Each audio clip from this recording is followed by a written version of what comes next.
हाँ जी दोस्तों, welcome back. एक दोस्त ने अपने दोस्त को जान से मार डाला। उसके दिमाग में न जाने कौन सी सनक थी, न जाने कौन सा गुस्सा था कि सबसे पहले वो उसकी उंगलियां काटता है, फिर उसकी गर्दन को उसके शरीर से अलग कर देता है और उसके बाद में उसके दिल को बाहर निकाल लेता है। उसका जो गुस्सा था वो यहां पर भी ठंडा नहीं होता, बाद में वो उसके गुप्तांग को भी काट डालता है, यानी उसके प्राइवेट पार्ट को भी काटकर एक तरफ फेंक देता है। क्या है ये पूरा मामला, चलिए मैं आपको बताता हूं। आप मेरे साथ इस वीडियो पर अंत तक जरूर बने रहे। आगे बढ़ने से पहले चैनल को सब्सक्राइब जरूर कर लीजिएगा और बाद में मुझे अपनी राय कमेंट बॉक्स में जरूर बताइएगा कि इस घटना में गलती किसकी थी और आपका क्या कहना है इस तरह की घटनाओं के बारे में। तो आज की जो सच्ची घटना है वो है दोस्तों हैदराबाद की। हैदराबाद में नवीन और हरिहर कृष्णा नाम के दो दोस्त रहा करते थे। दोस्ती इतनी गहरी, दोनों की उम्र 22 से 25 साल। दोस्ती इतनी गहरी कि उन्होंने अपनी पढ़ाई करने के लिए एक ही कॉलेज में एडमिशन लिया। लेकिन यहां पर इस दोस्ती के चक्कर में वो एक गलती कर बैठते हैं और वो गलती थी दोस्तों कि उन्हें मोहब्बत भी एक ही लड़की से हो गई। उन दोनों ने फैसला किया कि जाकर हम इस लड़की को प्रपोज करते हैं और जिसकी भी बात लड़की मान जाएगी, दूसरे वाला खुद ब खुद बिना किसी तरह का डिस्टरबेंस करे पीछे हट जाएगा। नवीन और हरिहर दोनों जाकर उस लड़की को प्रपोज कर देते हैं और नवीन का प्रपोज वो लड़की एक्सेप्ट कर भी लेती है। नवीन से वो लड़की प्यार करने लग जाती है। नवीन और वो लड़की दोनों आपस में बहुत खुश थे।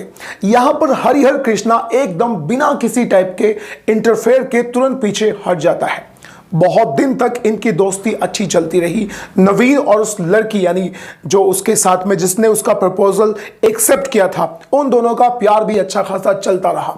लेकिन दोस्तों कुछ ही दिन बाद उनके प्यार में दरार पड़ गई। नवीन और उस लड़की के बीच में ब्रेकअप हो गया। ब्रेकअप के बाद जो लड़की थी वो हरिहर कृष्णा के नजदीक आ गई। उन दोनों के नजदीक आने के बाद अब नवीन भी हल्का सा पीछे हट गया। सब कुछ बहुत अच्छा चल रहा था। पहले लड़की नवीन के साथ थी, अब वो हरिहर कृष्णा के साथ में आ गई।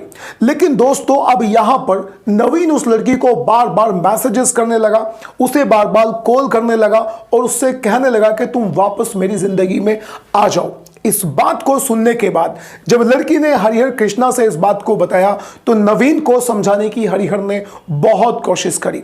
उसने उससे कहा कि जब तुम्हारे जाल में लड़की थी, यानी जब तुम लड़की के साथ रिलेशनशिप में थे, उस टाइम पर मैंने कुछ भी नहीं करा, तो फिर तुम अब इस तरह से हमारे बीच में क्यों आ रहे हो। लेकिन दोस्तों नवीन ने उसकी एक भी ना सुनी। हरिहर का गुस्सा बढ़ता गया क्योंकि नवीन बार बार लड़की को जबरदस्ती कर रहा था उसकी जिंदगी में वापस आने के लिए। अब एक दिन हरिहर का गुस्सा इतना ज्यादा बढ़ जाता है कि वो अपने दोस्त को जब उसके फ्लैट पे छोड़ने के लिए जा रहा था रात को, तो वो उसे एक सुनसान जगह पर ले जाता है। सबसे पहले वो उसे समझाने की कोशिश करता है लेकिन वो उसकी बात को नहीं मानता और दोस्तों यहां पर सुनसान जगह पर ले जाकर उसका गला दबाकर नवीन की हत्या कर देता है हरिहर कृष्णा। उसे मारने के बाद उसके सर को उसके शरीर से अलग कर देता है। उसके सर को अलग करने के बाद वो उसकी उंगलियां काटता है और बाद में उसके प्राइवेट पार्ट को भी काट देता है और उसके दिल को उसके शरीर से बाहर निकाल लेता है। उनकी फोटोज लेता है और उसी लड़की को भेजता है, यानी अपनी प्रेमिका को भेज देता है। अब दोस्तों इतना सब कुछ करने के बाद वो सीधा थाने में जाता है और अपने आप को सरेंडर भी कर देता है और अपना जो जुर्म था उसे कबूल भी कर लेता है। उधर नवीन के घर वालों ने भी उसकी गुमशुदगी की रिपोर्ट दर्ज कराई थी और यहां पर पुलिस को जरा सा भी देर नहीं होती, जरा सी भी दिक्कत नहीं होती इस केस को समझने में। यह केस पुलिस के सामने बिल्कुल पाक शाक एकदम क्लियर हो चुका था। अब दोस्तों एक लड़की के चक्कर में दो दोस्तों की जान खतरे में आ चुकी है, यानी नवीन तो मर ही चुका है लेकिन यहां पर हरिहर कृष्णा की भी जिंदगी बदतर ही है क्योंकि हो सकता है कि उसे जिंदगी अपनी पूरी जिंदगी जेल में ही काटनी पड़े। अब आप लोगों का इस तरह की घटनाओं के बारे में क्या कहना है? यहां पर गलती किसकी थी?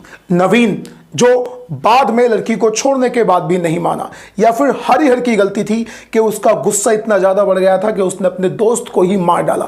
आप जो कुछ भी कहना चाहते हैं अपनी राय कमेंट बॉक्स में जरूर दीजिएगा और अब हम मिलते हैं किसी अगली वीडियो में। Till then bye bye and take care.